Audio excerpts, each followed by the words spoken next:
నమస్కారం. మనీ మార్గదర్శి ఛానల్లో మాట్లాడుతున్నవాడికి చాలా సంతోషంగా ఉంది. ఈరోజు ఆదివారం మీ క్వశ్చన్ అండ్ ఆన్సర్స్కి చెప్పిన రోజు.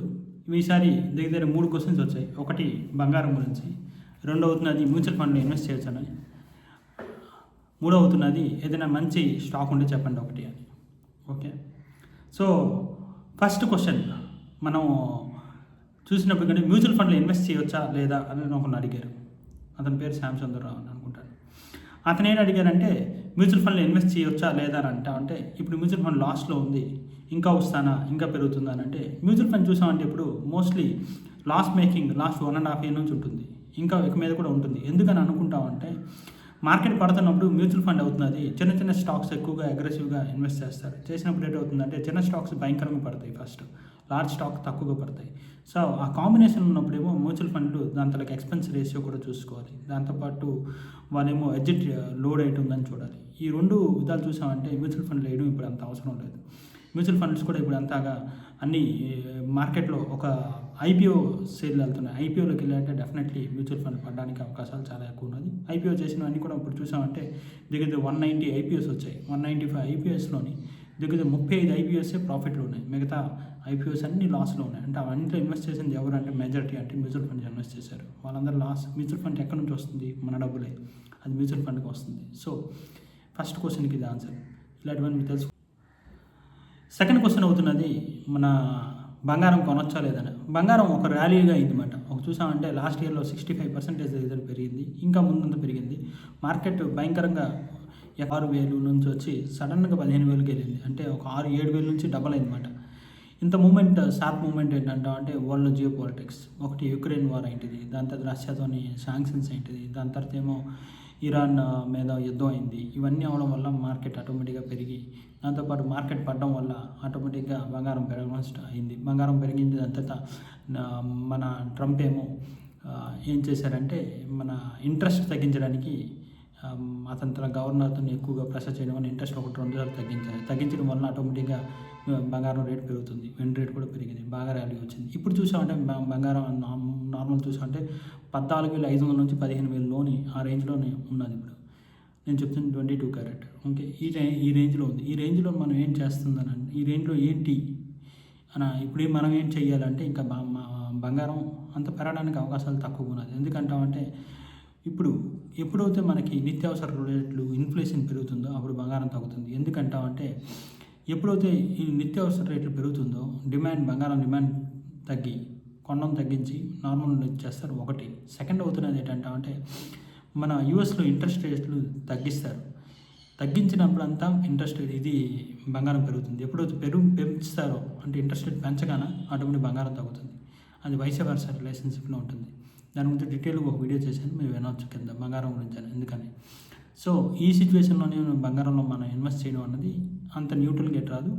కాకపోతే ఒక్కసారి కానీ మొత్తం అంతా వరల్డ్ అంతా బంగారం కొంటే పెరుగుతుంది, కానీ అంతవరకు పెరగదు. జూన్ వరకు కెవిన్ వాస్ అని అతనేమో న్యూ గవర్నర్ వస్తారు యూఎస్కి. ఎందుకు యూఎస్ అంత ఇంపార్టెంట్ అని చెప్తాను.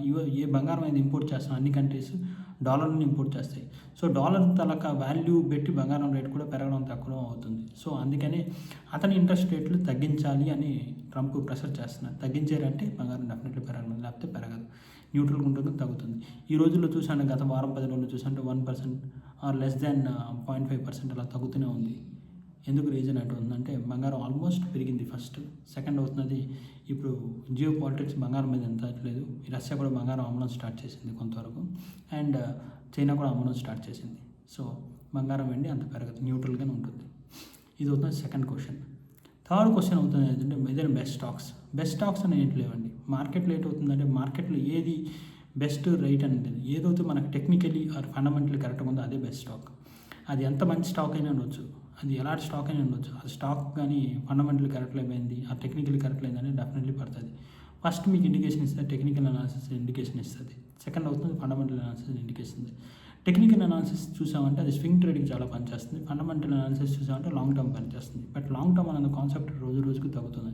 ఇప్పుడు ప్రజలందరికీ ఒక 6 నెలల్లోని డబుల్ అవ్వాలి, 3 monthsలో డబుల్ అవ్వాలి, అలాగే ఉంది. సో లాంగ్ టర్మ్ అనే కాన్సెప్ట్ ముందు కాలంలో ఎక్కువ చూశారు, కానీ ఇప్పుడు అంతగా లేదు. బట్ ఫండమెంటల్ ఎప్పుడు ఓవర్ రైడ్ది టెక్నికల్.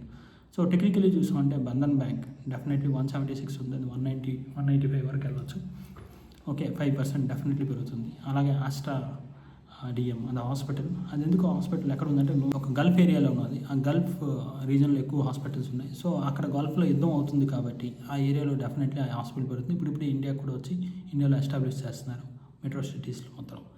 సో ఇది ఎందుకు అంత చేస్తున్నామంటే ఇది హాస్పిటల్ అనేది ఒక industry, evergreen industry. Hospital, defence, అందులో ఎఫ్ఎంసీసీ, ఫార్మా, ఇవన్నీ ఒక ఎవర్గ్రీన్ ఇండస్ట్రీ. ఎప్పుడు ఏదైనా కూడా అది పెరగడానికి అవకాశాలు చాలా ఎక్కువ ఉన్నది. సో దాన్ని బట్టి చూసామంటే స్వింగ్ ట్రేడ్కి ఆస్ట్రా డిఎం ఆల్సో బాగుంటుందని అనుకుంటాను. నెక్స్ట్ అవుతున్నది ఏం చూసామంటే లాంగ్ టర్మ్ ట్రేడ్లో చూసుకున్నామంటే లాంగ్ టర్మ్ అంటే నేను 1 year అండ్ అబోవ్ దాంట్లో చూసాం. ఇండస్ఇండ్ బ్యాంక్ 800లో ఉంది, 812లో ఉంది. అది డెఫినెట్లీ మీరు ఇన్వెస్ట్ చేయొచ్చు అనుకుంటాను. ఎందుకంటే అది బాగా పెరగడానికి అవకాశం ఉంది. అది చూసాను బుక్ వాల్యూకి 1 time ఉన్నది అనుకుంటాను. ఇప్పుడు లెస్ దాన్ 1.1 ఉంటుంది, ఇప్పుడు 1 వచ్చి ఉంటుంది. దాని తర్వాత చూసామంటే మనకి ఐడిఎఫ్సి ఫస్ట్ అవుతుంది 62 రూపీస్ అంత ట్రేడ్ అవుతుంది. ఇంకా మార్కెట్ పడడానికి అవకాశం ఉంది. లాస్ట్ వీడియో నేను వేసాను, ఆ వీడియోలో చూడండి ఎందుకు పడుతుంది అని. ఇప్పటికే చూసామంటే 25 lakh crores India market capitalization నుంచి అవుట్ అయింది. యుద్ధం ఏంటంటే ఇండియాలో చాలా క్రైసిస్ ఉంది, సిలిండర్ క్రైసిస్, పెట్రోల్ క్రైసిస్ రావడానికి అవకాశాలు ఉన్నాయి. ఇలాగ అయింది అంటే ఎఫ్ఎంసీసీ అన్నీ పడుకుంటాయి, అన్ని మార్కెట్లోని ఫ్లైట్ పెరుగుతుంది. ఫ్లైట్ పెరిగిందంటే మార్కెట్లో కాస్ట్ పెరుగుతుంది, అంటే కంపెనీ ధర కాస్ట్ పెరుగుతుంది. కంపెనీ కాస్ట్ పెరిగిందంటే డెఫినెట్లీ ఆ కంపెనీ కిందకి వెళ్ళడానికి ఛాన్సెస్ ఉంది. సో ఇలాంటి విషయాల్లో మనం ఏం చేయాలంటే చూసుకొని వేయాలి. నేను ముందులా చెప్పినట్టుగా 25% స్ట్రాటజీలో వర్క్ చేయండి. 25% వేయండి, చూడండి, మార్కెట్ పెరిగితే వేయండి, తగ్గితే స్టాప్ లాస్ వచ్చి పైనకి వచ్చేయండి. ఇది అవుతుంది బెస్ట్ స్ట్రాటజీ అని అనుకుంటాను. ఇలాంటి విషయాలు డెఫినెట్లీ కావాలంటే డెఫినెట్లీ నా క్వశ్చన్లు అడగండి. ఎవ్రీ సండే నేను క్వశ్చన్ అండ్ ఆన్సర్స్ ఇస్తాను. మీరు ఎలాంటి క్వశ్చన్ అని అడగవచ్చు. అది రియల్ ఎస్టేట్ అవ్వచ్చు, ఆర్ స్టాక్ మార్కెట్ అవ్వచ్చు, or anything. Me wish to answer నాకు తెలిసినట్టు నేను ఆన్సర్ ఇస్తాను. Thank you.